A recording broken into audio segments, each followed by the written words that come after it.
Hey guys, subscribe for daily content, and if you're shopping for gear, make sure you check out the description for the newest items at some of the very best online retailers. There's also links for some of the items that I personally recommend. Thanks! What's going on YouTube? Metal Complex here, and today I've got another interesting knife review / knife overview to share with you guys. This is the Sandrin Torino, now with carbon fiber scales. Yeah, so I have reviewed the original version of this knife. Remember that red, right? That red G10 knife that looked just like this, right? That's the original Torino. I'll link this right down below. You guys can go check it out if you want to. I can't remember if the original one is still in stock or not. I think you can definitely buy this right now. It's absolutely available. Thank you so much to Sandrin Knives for sending this in for review. I really appreciate that. Thanks so much to my generous patrons who are supporting me right now. There's a link for Patreon right down below. And please make sure to follow me on Instagram at metal_complex. Okay, so I've already reviewed this. It's exactly the same as the one with the red G10 scales, except now we have carbon fiber scales and we have a red recoil lock back here. So just a quick refresher. This operates not exactly like the shark lock, but it's back here on the spine. You just pull down on it, use your fingernail, which is not the most comfortable experience in the world, right? Pull down on it and it drops. And this makes it a perfectly ambidextrous, it makes it a completely ambidextrous knife. So you can mount the clip on either side, and lefties, you'll have exactly the same experience as righties. This knife is very easy to manipulate, like thumb studs, right? Using your middle finger to do the reverse flick. If you try to use the meat of your finger back here, you're gonna have a bad time because it's kind of sharp. This is also a really thin object, so many times it has sort of almost slipped out of my hands while I'm trying to deploy it or manipulate it.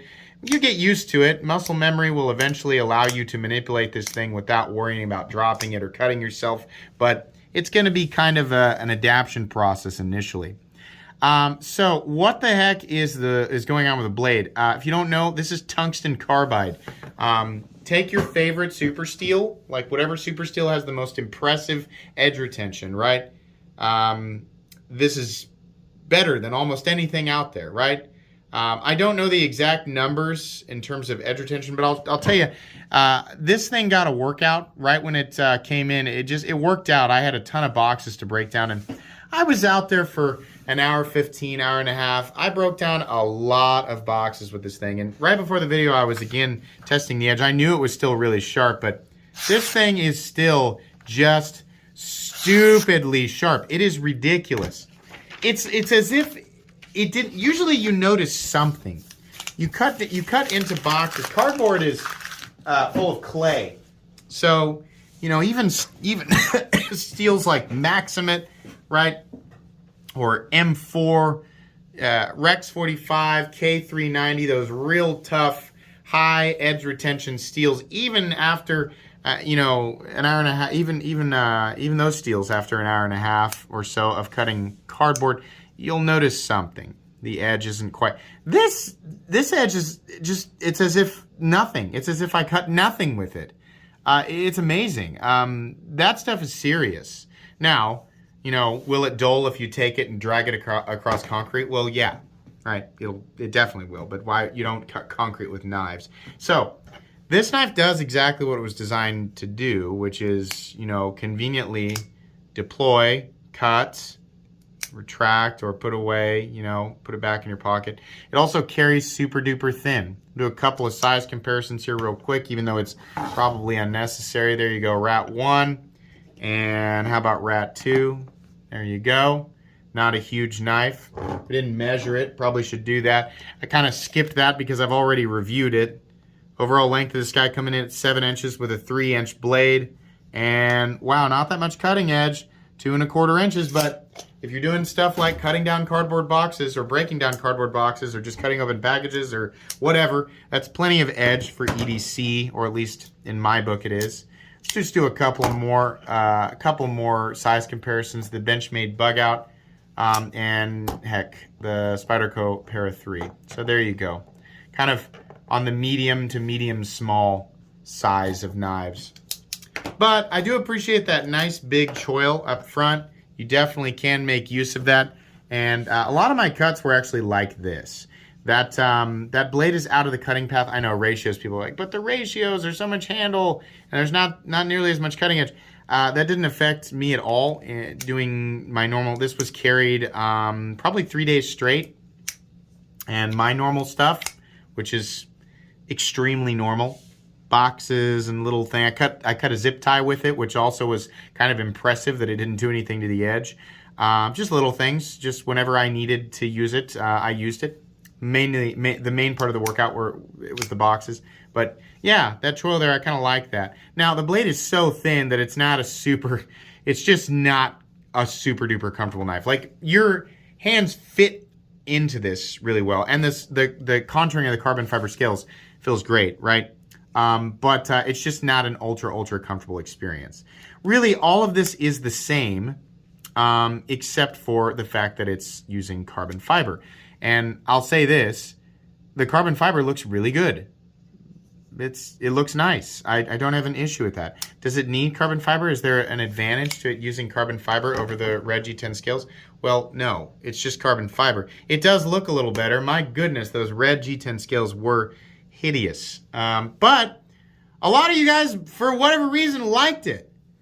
I mean, okay, I didn't. I'll just say that. Like, you know, if I was the only person in the whole world who didn't like it and everybody else liked it, I'm still not going to fold.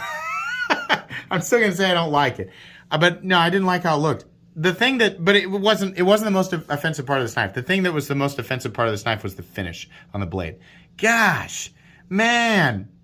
You know, in high school you have shop class and there's that room where they keep the tools and they always lock it up and there's the big metal doors that slide across. That's how my shop class was in high school.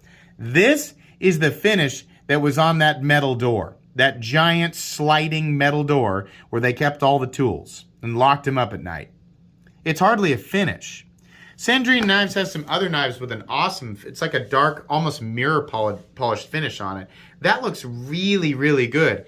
And, you know, I think we should just cut to the end of this because this video really doesn't need to be longer than about 10 minutes.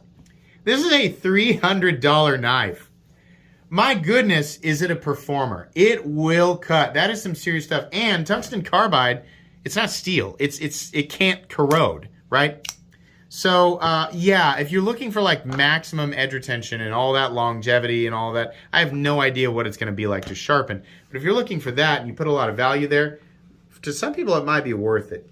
But personally, I think that the G10, even that tungsten carbide with the G10 being $100 less, I think that knife still feels overpriced. Adding in a better finish would do a lot better. But, you know, this is going to be really, really harsh. But I think that this is a cool knife. And by the way, it does have just a little bit of blade play, a little bit of up and down. The nature of this lock is different than a lock like a liner lock or frame lock that depends more heavily on geometry to, you know, just to be fully fortified while you're using it. This, it didn't disengage or anything like that while I was using it, so I don't think it's that big of a deal. But, yeah, I feel like the G10 version of this, with that nicer finish, should still come in less expensive, less money than $180.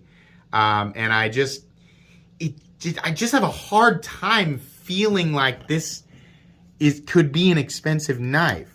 It's hard. Now, I honestly don't know what it costs to make. Maybe it really does cost a whole lot, but you get this carbon fiber, right? And you get that nicer sort of almost mirrory black finish on this blade, right? Maybe in this, if I'm really stretching it, maybe I could see $250, but I can't imagine a universe where $300 is appropriate for this knife. I don't know what it costs to purchase and process carbon tungsten. Wait. What did I say? Tungsten carbide. Carbon tungsten? What is carbon tungsten? Tungsten carbide. I'm an idiot. Obviously, I don't know what I'm talking about. I don't know what it costs to process this, right? For all I know, it costs so much that they're just barely making anything, charging $300 for this. As a consumer, right, and somebody who's just handled a lot of stuff, and, you know, we're all who we are based on what we've experienced, it's just really hard for me to go, $300? Yeah, it just feels like too much money. Really impressive. And, you know, the lines and everything, this is an extremely utilitarian knife. It is ready to go.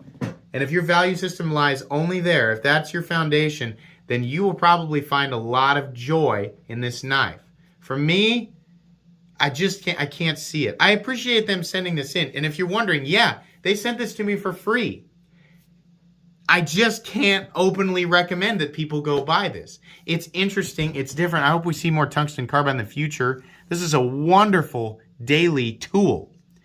But the price is just like, I think I'd rather pay the same amount or less for something that's less convenient and just feels more like the price that it is. It's just hard. I need that to be the case. I need that to sync up. I need it to feel like how I want it to feel in my head, right? Which is silly. It's just like, that's a childlike way to look at it, right? No professionalism is applied to that whatsoever. It's just, as a consumer, it's very difficult for me to accept a $300 price tag on this.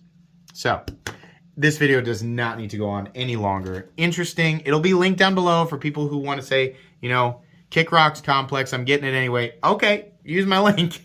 But officially, no, it's just hard. This is cool. It's just not for me. Thanks again to Sandrin Knives for sending it in.